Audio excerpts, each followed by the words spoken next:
अभी आतिफ खान साहब ने इस तरह अपनी सीट पे बैठे बैठे बोलने की आदत अब छोड़ दें। अफरीदी साहब, मैंने मेरे भाई, मैं तो गुजारिश कर रहा हूँ, मैं आपके अंदर बाहर के हकाइक को जानता हूँ, मैंने बयान करने शुरू किए, आपसे बर्दाश्त नहीं होने, इसलिए आप बेहतर है आप खामोशी से सुने।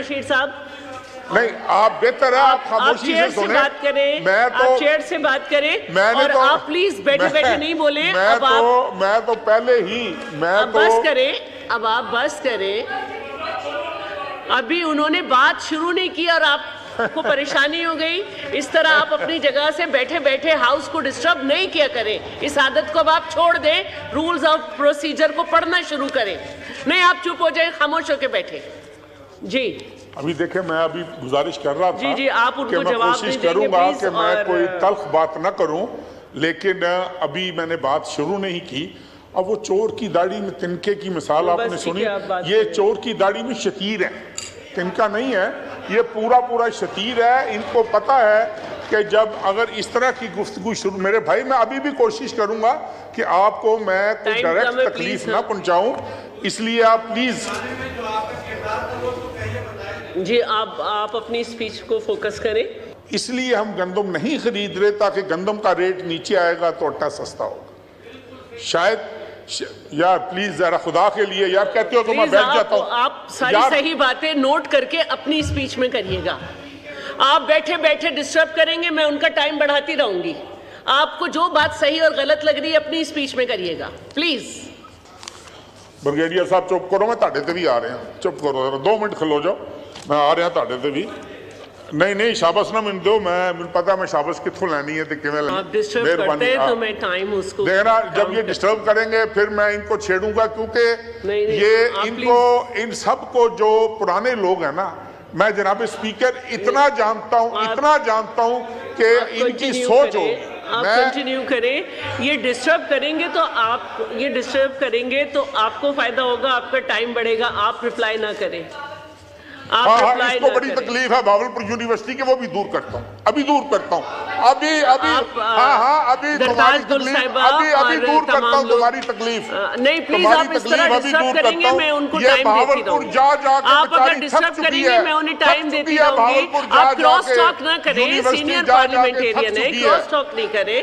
आप बैठ जाए, मुझे ही एड्रेस कर रहे हैं, लेकिन उसमें आप बीच में नहीं बोले ना, बुरी बात है।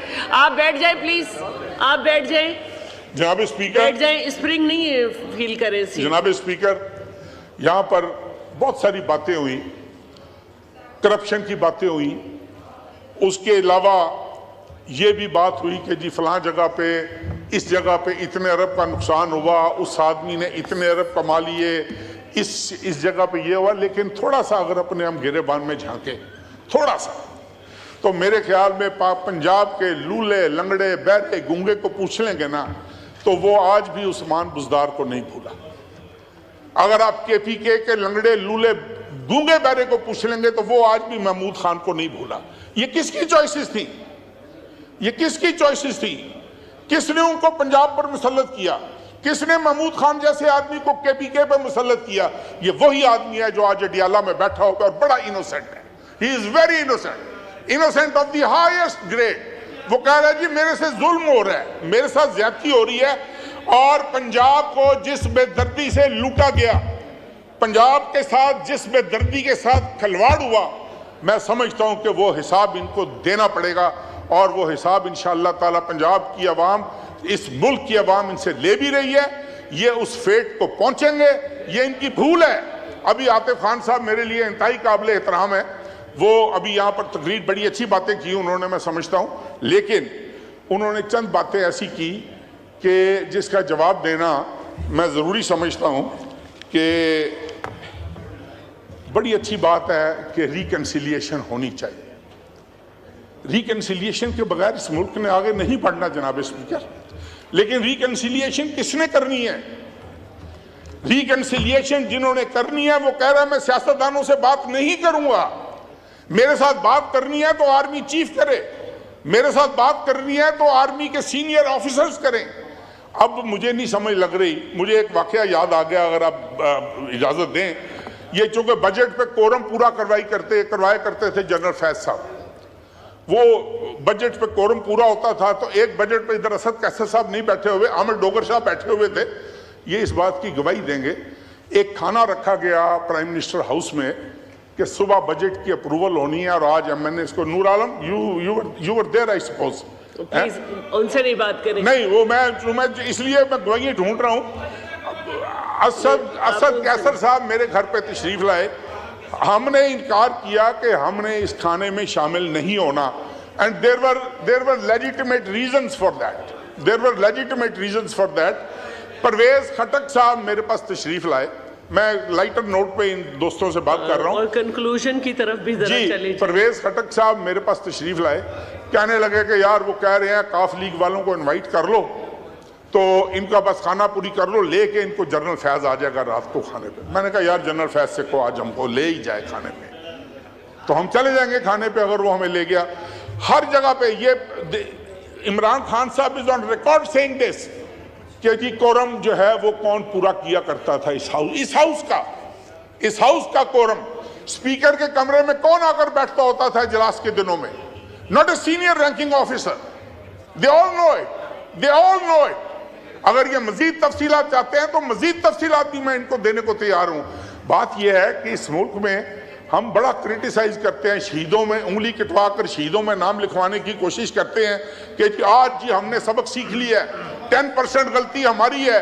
मैंने का इलेक्शन लड़ रहा था 2018 में, मैं हल्फन बता रहा हूं जनाब स्पीकर आपको कि मेरे एमपीएस को उठा कर पीटीआई की जीपों में फेंका गया था। किसने फेंका था मैं उन ऑफिसर्स के नाम ले सकता हूं, मैं I can name those officers. ये आज कह रहे हैं कि हमारी 10% गलती थी, इनकी 100% गलती थी। ये 100% उन बैसाखियों पर इक्तदार में आए थे और ये वजह थी कि 3.5 साल डिलीवर करने की बजाय एक हेल्थ कार्ड के अलावा जिसमें इतना बड़ा गबन हुआ कि आज उसकी इंक्वायरीज हो रही हैं, उसके अलावा मुझे ये एक काम बता दें जो इन्होंने इस मुल्क के अवाम की बेहतरी के लिए किया हो, हम इनको शाबाश देंगे। जी बस कंक्लूड कर ले, लास्ट मिनट है आपका, लास्ट मिनट है जी, इसीलिए छोड़ गए थे ना आपको भाई, इसीलिए छोड़ गए थे, इस तरह नहीं करिए। और जनाब स्पीकर आप प्लीज तशरीफ रखें। आप मुझसे मुसलसल टाइम मांग रहे हैं कि आपको ड्रोन हमले पे करना है, लेकिन आप खुद ड्रोन हमले कर रहे हैं असेंबली में। तशरीफ रखें जनाब स्पीकर। एक और मैं अपने इस फाजिल दोस्त बस आप ये लास्ट है आपका जी आपका टाइम ये खुद बढ़ा रहे हैं जी। इस फाजिल दोस्त की खिदमत में अर्ज कर दूं कि I was the only minister who resign, और मैंने रिजाइन करके इनको छोड़ा था। और मैं ये बताना चाहता हूं, ये अली मोहम्मद खान मेरा भाई आ गया है, मुझे विश्वास है इस पर कि ये झूठ नहीं बोलता, मैं कहता हूं कि ये झूठ नहीं बोलता। इससे पूछो कि हर कैबिनेट मीटिंग में मैंने आवाज उठाई है कि नहीं उठाई। इसको को इधर अपने ये माइक पे खड़ा होकर इस बात की गवाही दे दे कि हर कैबिनेट मीटिंग में I used to raise my voice and ये तो बेचारे किसी ना 3 में ना 13 में वो जो बोल रहा है, ये तो बेचारा सारा दिन फाइलें उठा के फिर रहा होता था दफ्तरों में। Anyway, let me come back to the I'll only take 2 minutes for the, अब आप कंक्लूड कर ले जी। I will only take 2 minutes for the presidential speech। नहीं, 1 मिनट जी। मैं समझता हूं कि प्रेसिडेंट साहब ने, चाहे वो हेल्थ सेक्टर हो, चाहे वो एजुकेशन सेक्टर हो, जनाब स्पीकर थैंक यू जनाब स्पीकर, मैं ये कहूंगा, मुझे नहीं पता, ये पीपल्स पार्टी वाले अपने आप को खुद डिफेंड करेंगे। कुछ काम इंसान ऐसे करता है जो उसकी बख्शिश का बायस बन जाते हैं।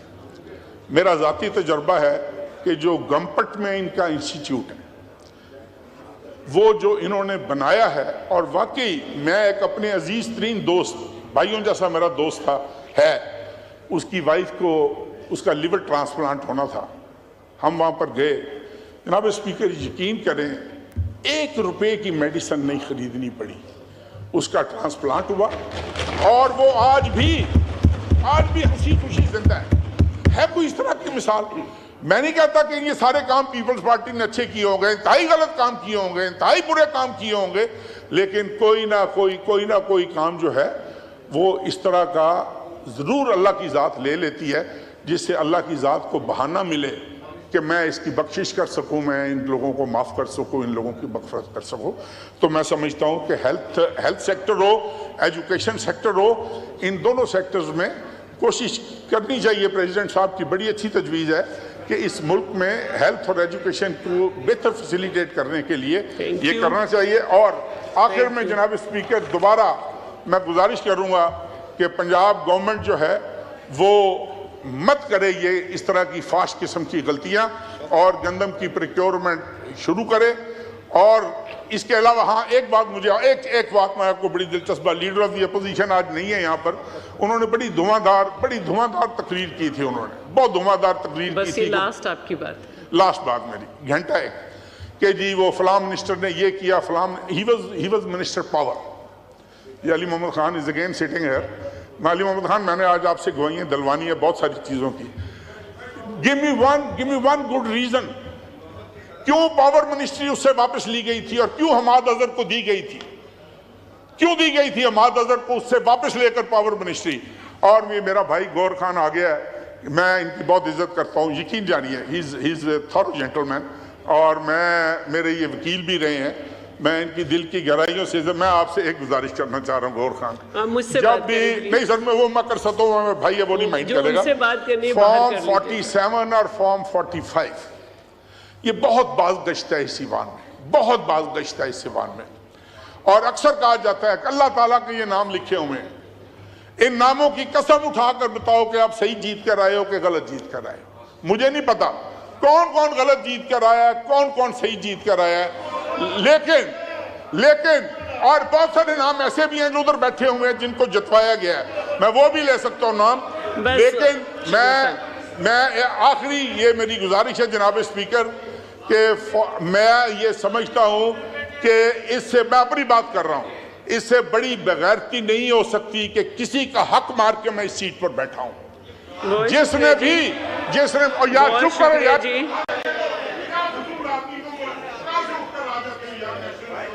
बस बहुत शुक्रिया तारिक बशीर चीमा साहब, बहुत मेहरबानी, तशरीफ़ रखें। थोड़ा सा अली मोहम्मद साहब मुझे एक मौका देते हैं, एक मौका तो तशरीफ़ रखें। वो सुबह से ड्रोन हमला जो है उस पे बात करना चाह रहे हैं, मैं उनसे कमिटमेंट कर चुकी हूँ, उसके बाद आपको मौका दूंगी। मैं उनसे कमिटमेंट, मैं आपसे आप प्लीज़ बैठ जाएं, मैं उसके बाद आपको टाइम, नहीं मैं उनसे कमिटमेंट कर चुकी, नहीं मैं आपको टाइम दे दूंगी, मैं आपको टाइम दे दूंगी ना। आप दोनों देखें, अब आप इनके पीछे पड़िए।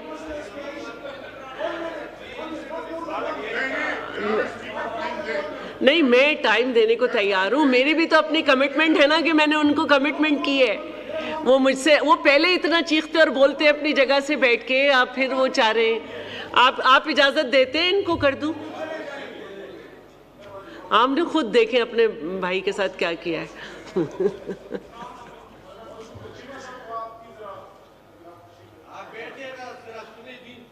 आप नहीं बोले ना हर एक के दरमियान, प्लीज। क्या मसला है आपके साथ? नहीं, मसला क्या है आपके साथ? अली मोहम्मद साहब का माइक ऑन कीजिए। जी बहुत शुक्रिया डिप्टी स्पीकर साहब। अब ये आपको डिस्टर्ब कर रहे हैं, आप इन्हें समझाते नहीं। चेयरपर्सन साहिबा, आपको हम हमेशा डिप्टी स्पीकर साहिबा के नाम से ही बुलाते थे जब आप सिंध में डिप्टी स्पीकर साहिबा थी, और प्लीज़ टू सी हमारी ख़वातीन को उन सीट्स पे बैठ के अल्लाहुम्मा सल्लि वसल्लिम मुबारक अला सय्यिदना मोहम्मद व अला आलि मोहम्मद। क्योंकि मेरे भाई का नंबर है तो मैं 1 मिनट के अंदर ही बात करता हूँ। चीमा साहब से हमेशा एहतराम का ताल्लुक़ रहा और मैं इनकी स्टैंडिंग कमेटी का मेंबर रहा 13 से 18 के बीच साइंस एंड टेक्नोलॉजी में।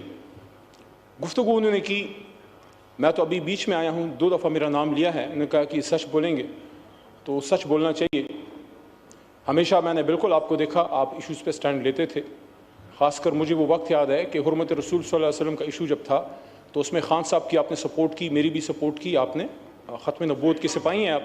लेकिन कुछ चीज़ें मैं रिकॉर्ड दुरुस्त करना चाहूँगा। देखिए, मैं आपको चीमा साहब दोष नहीं देता, आपकी पार्टी की पॉलिसी होगी, आपकी भी एक पार्टी है, आपके सीनियर हैं शुजात साहब। लेकिन मैं ये समझता हूँ कि जिस चीज़ पे मैं हमेशा शुजात साहब की और परवेज़ लाई साहब की फ़ैमिली की बहुत ज़्यादा कदर करता था, कई दफ़ा उनके घर आना हुआ, उनसे मुलाकात हुई, कि जब ये हाथ देते हैं, तगड़ा हाथ देते हैं दोस्ती में। अफसोस कि साइफर वाले मामले पे पता नहीं कहाँ से इशारा आया कि आपको पीछे हटना पड़ा। आपका तरीका नहीं है, आपका तरीका नहीं है। मैं हैरान हूँ। मुझे वो जगह याद है जहाँ मेरा दूसरा बड़ा भाई मक्सी साहब बैठे हैं और वहाँ से मेरे बड़े भाई चीमा साहब ने एक स्पीच की थी। चीमा साहब आपको याद होगा, और मैं और मुराद सईद एक दूसरे को देख रहे थे। उस दिन चीमा साहब ने मुराद और मेरे और शहरयार भाई से ज्यादा खान साहब को सपोर्ट किया। कमिटमेंट है ना कि मैंने उनको कमिटमेंट की है, वो मुझे